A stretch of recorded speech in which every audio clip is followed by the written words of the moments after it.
As the December sun rises over Sydney Harbour Bridge, final preparations are underway for one of the biggest dates in the yachting calendar. The Boxing Day start of the Rolex Sydney Hobart Yacht Race. And for none more so than the crew of Blackjack, the new arrivals to the 100-foot Maxi Club. They face one of the stiffest lineups of Super Maxi royalty ever to have graced this Everest of events. 3 past line honours champions. Wild Oats XI, 8-time winners skippered by Mark Richards. The winner of this race is going to be able to seriously walk away with their head high, and I think all 4 boats are in with a great chance, and that's including Wild Oats XI.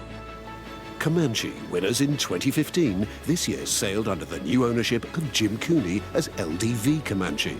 All 4 of us are in for a fast ride down the coast, there's no question about that. And last year's winning boat, Perpetual Loyal, now rebadged as Infotrack. But what about Blackjack, the 4th and final line honours contender? Owner Peter Harburg has stepped up into the big league, trading in his Volvo 70 for a 100-foot Super Maxi that he hopes will radically improve his chances of taking the title. I've always believed that you need a 100-footer to beat a 100-footer. There is a big gap between that and the 70 or the next step down. And, you know, we wanted to move up to the front end of the field. And Blackjack has an ace up her sleeve. Beneath the new glossy livery lurks one of the most successful racing yachts of all time. In her last incarnation as Ezimit Europa II, she amassed a long list of victories and race records. And before that, as Alfa Romeo, she beat Wild Oats XI to win the Sydney Hobart race in 2009.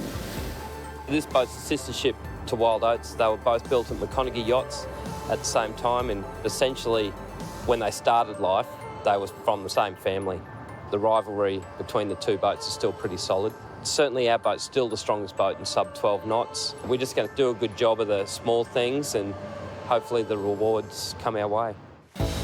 Blackjack have their work cut out for them if they're to be first to cross the finish line in this epic 628 nautical mile race, regarded as one of the toughest tests in the world of offshore yacht racing.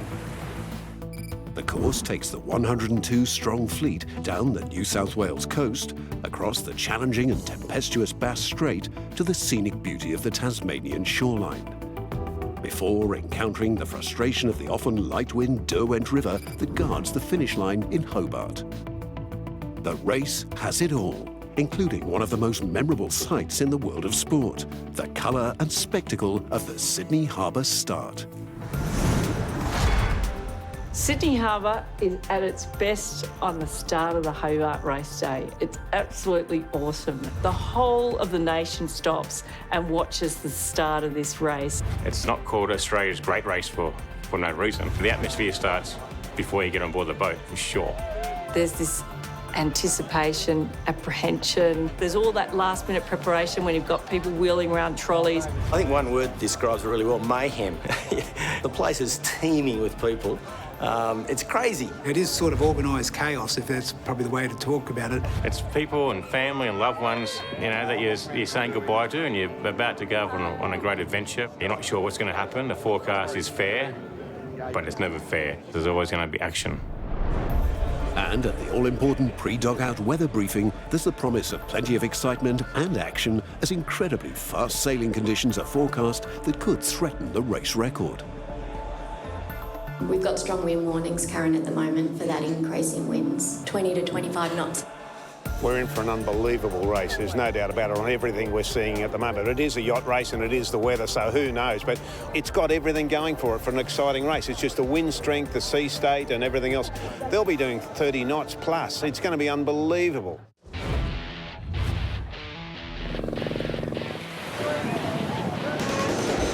And they're away on the 73rd Rolex Sydney Hobart. The race to Hobart is go.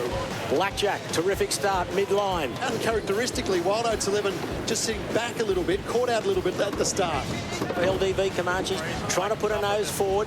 What a thrill, what a liner. Wild Oats well back. As Oats battle their way back into the race, they push too hard and miscalculate their tack to get ahead of Comanche.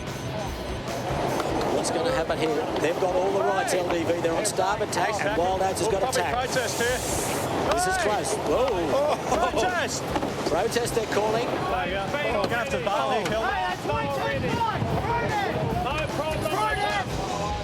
The forfeit for the infringement is 2 penalty turns. However, Oates decide not to take them, believing they've done nothing wrong, and instead continue racing. Ahead, Blackjack have had a great start and win the race to be the first out of the Sydney Heads, leading the fleet southward towards Hobart.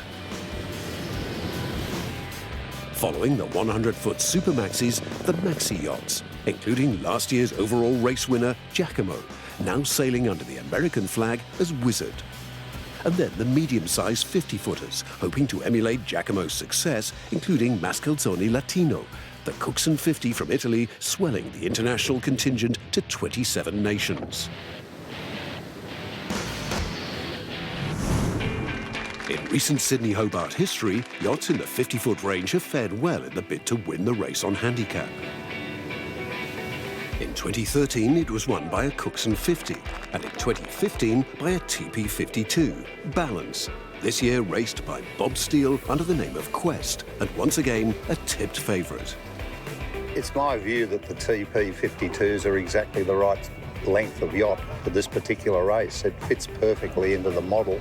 We've proven time and time again that this is a very excellent size. Over many, many years, these boats have been performing at the top level. But Bob Steele is not alone in his quest for the title. There are a further 9 TP52s with their eyes on the prize, including the all-new Ichi Ban, the very latest in design and build, and fresh from recently completing her sea trials. The new Ichi Ban is really a Super Series TP52, but totally modified for the Rolex Sydney Hobart race and the conditions we get off the east coast of Australia. So longer keel, deeper rudder, strengthening in the sort of slamming sections where the boat hits the waves, and more sail area. So it's pretty much a turbocharged boat, but strengthened and waterproofed, you know, for the challenging conditions off the east coast of Australia.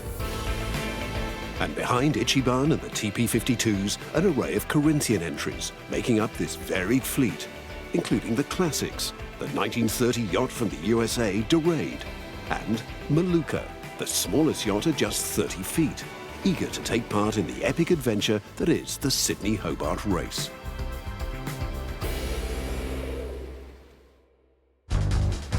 As the 4 Super Maxis sail into the evening down the New South Wales coast, the race for line honours is on, and it's a closely fought affair. An exciting duel has developed between Blackjack and Infotrack as they battle for 3rd place on the racecourse. Blackjack has lost ground in the stiffening breeze, allowing Infotrack to catch and pass them. And up ahead, the race for the lead. And it is LDV Comanche who are in the driving seat. Behind are the 8-time winners Wild Oats XI. But having failed to finish the last 2 races, skipper Mark Richards has a point to prove. Plenty of people, you know, been at the top for a long time and, you know, eventually fall off the top, and that's just a fact of life in sport, you know. So we've had a fantastic run. This is Wild Oats' 13th year. You know, to have 8 victories, 2 handicap wins, we've broken the record twice, but, you know, we're just treating this year like any other year. We're going this race to win. That's our whole objective. We know the boat's capable. We know we're capable. But I think Comanche is a boat to beat. It's a brute of a boat, and it is without doubt, you know, the fastest monohull in the world. But with Comanche acquired only just a few days ago by Jim Cooney, and with very little time to prepare, they're on a roller coaster ride. It's exhilarating, anything that she does. When she leans over and digs that leeward chine in and lifts a lot of the hull out of the water, suddenly it's just alive. It just accelerates like a rocket.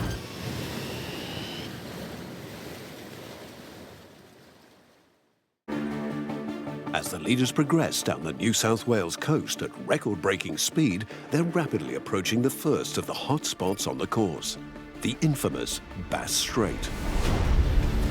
Bass Strait can throw at you some of the worst weather and sea state conditions I've ever seen in the world. Some days mill pond, other days enormous seas. It's boat breaking if you are not careful. If Bass Strait is putting on a real show for you, You can't drive a yacht unless you have goggles. You can't see, and the boat's slamming, and every time you slam, the boat is trying to break in half. It's game on in Bass Strait. There's nowhere to hide.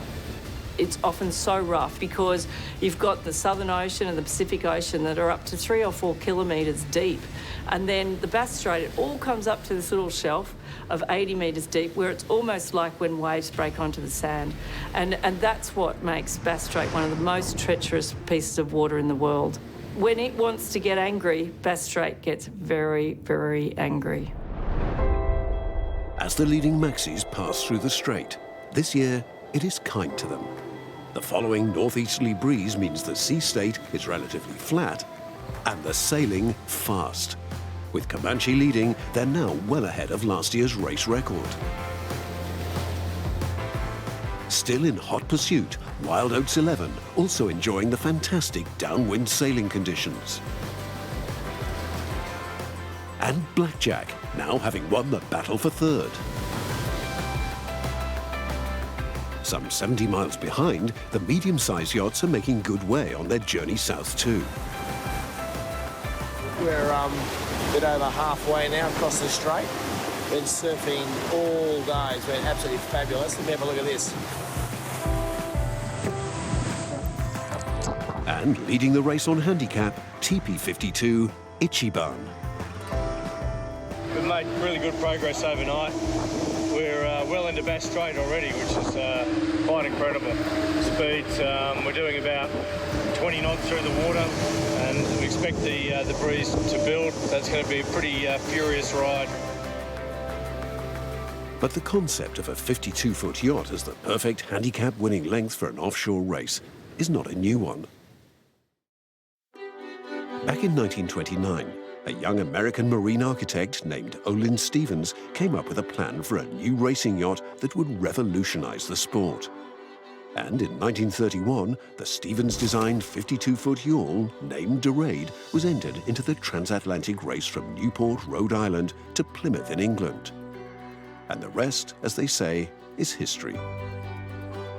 Dorade won the race by nearly 4 days on handicap, and then went on to win all the other major offshore race titles, including the Fastnet race and the Trans-Pacific race.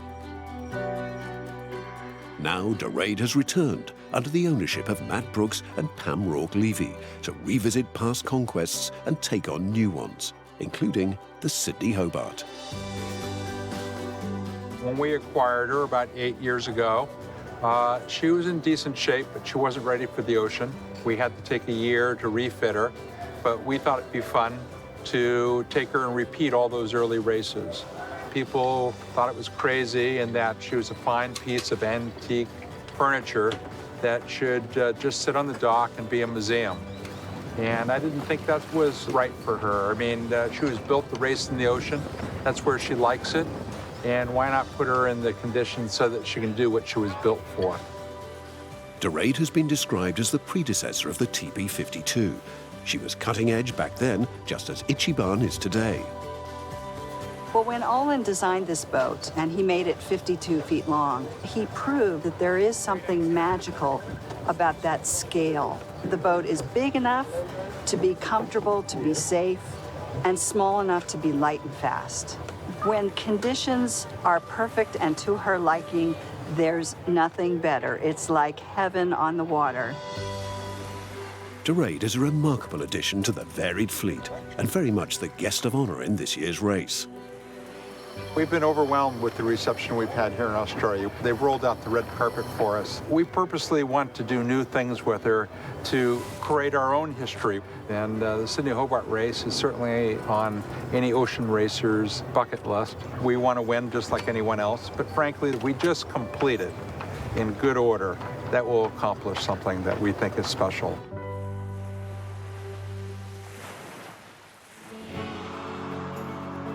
Meanwhile, at the front of the fleet, it's shaping up to be a nail-biting finish. LDV Comanche are powering their way down the Tasmanian coast and are on course to topple a race record. But behind, Wild Oats XI are also sailing a fantastic race, and against the odds are not only still in touch, but are closing the gap. And to add to the drama, up ahead, the unpredictable final stage of the race. the rounding of Tasman Island, crossing of Storm Bay, and the final run up the Derwent. Given the river's notoriously fickle reputation, anything could happen. There's a sense of relief when you turn that corner. The geographical beauty of those cliffs, the organ pipes, I've never seen anything so beautiful in the world. Once you get to Tasman Island, it's a right-hand turn, but behind Tasman Island is also Storm Bay. It's called that for a reason. Half the time there may be no wind in Storm Bay, half the other time you'll get 60 knots. Storm Bay and the Derwent is the great equaliser. Anything can happen once you get around that corner. That's when the real race starts. And you can be thinking you've won the race and everything at Tasman Island and then finish 40th by the time you get to the Derwent. You get to the beginning of the river and that's where some incredible misery can start. Frustration, just sheer frustration. You'll hear many tales of people who've sat at the finishing line. It's taken them hours to cross the line. The race can start again for so many boats at that point. This is one of the hardest races to win because of this bloody Derwent River. As Comanche round Tasman Island, they're still sailing flat out, keeping the pedal down in a desperate bid to maintain their lead. But behind, Wild Oats XI are slowly but surely reeling them in. They've closed the gap from 20 miles to 10, and now to just 2. And then, the chance they've been waiting for. As Comanche slows at the mouth of the river, Wild Oats seize the opportunity to catch their rivals. Ahead, the wind fades to a whisper, bringing LDV Comanche to a halt and leaving them desperately searching for a gust to take them to the finish line. And all the time, Oats, the light wind specialists, are closing in as the race plays out in slow motion. Then, Wild Oats find enough breeze to slip past Comanche and take the lead for the first time in this epic 628-mile battle. They cross the finish line first and smash the race record by more than 4 hours, with LDV Comanche just 26 minutes behind.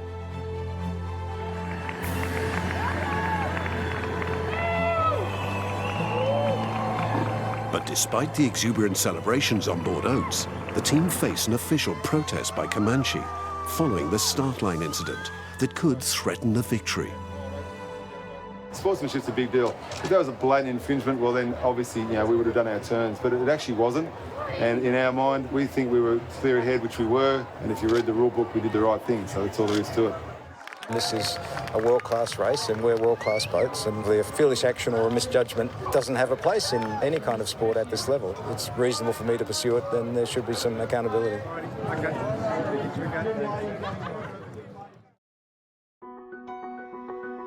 The next morning, dawn breaks on the remainder of the fleet still racing towards Hobart.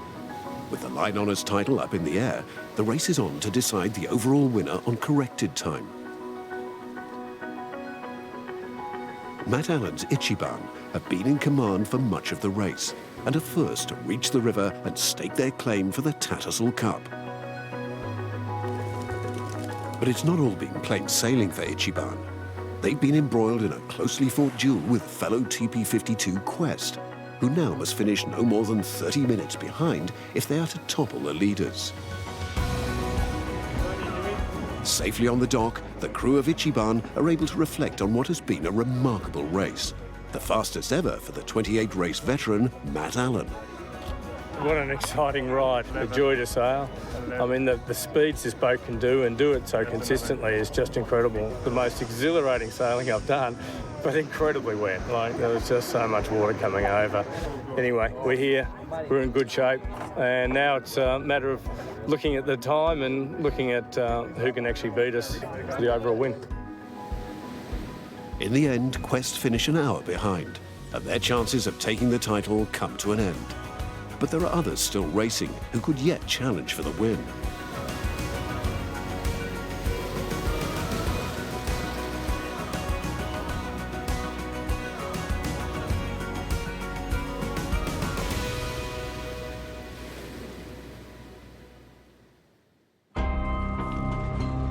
As the race continues to unfold out at sea, Over at the Royal Yacht Club of Tasmania, the skippers and jury gather to hear the Comanche protest that will decide the line honours title.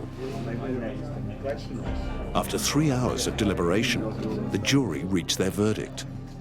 The decision, Wild Oats XI, is in lieu of a disqualification, penalised a time penalty of 1 hour to be added to her elapsed time in accordance with SI 20.1b and SI 22.1.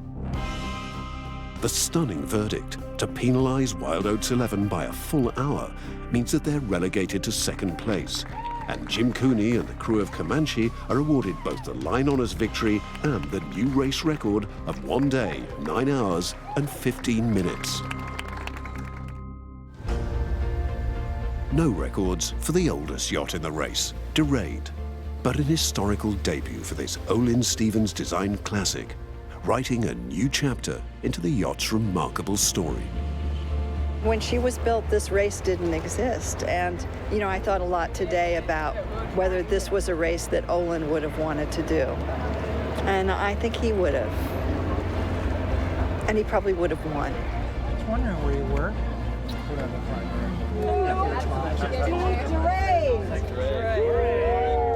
Couldn't have done it without you. As the remainder of the fleet arrive into Constitution Dock, there is an outpouring of emotion as crews celebrate the safe completion of this great race. It's a fantastic race, and the reception at the end is unbelievable. Having a campaign with such a great crew makes just the whole race fantastic. You finish, you've come past the Constitution Dock there, and you've got a tear in your eye. For some, the race has been an experience of a lifetime. But for others, it's been truly life-changing. I was wondering, will you marry me?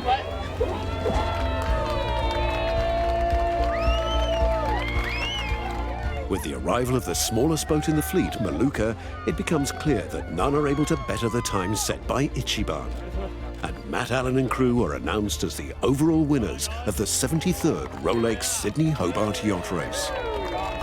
It's one of the hardest races in the world to win, and this has been, you know, a lifetime effort. I first came down here in 1976 and been down here almost every year since.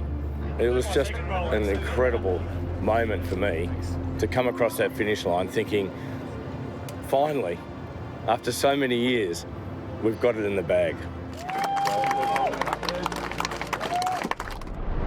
Next time on the Spirit of Yachting, we'll be in Hong Kong for Asia's biggest blue water challenge, the Rolex China Sea Race.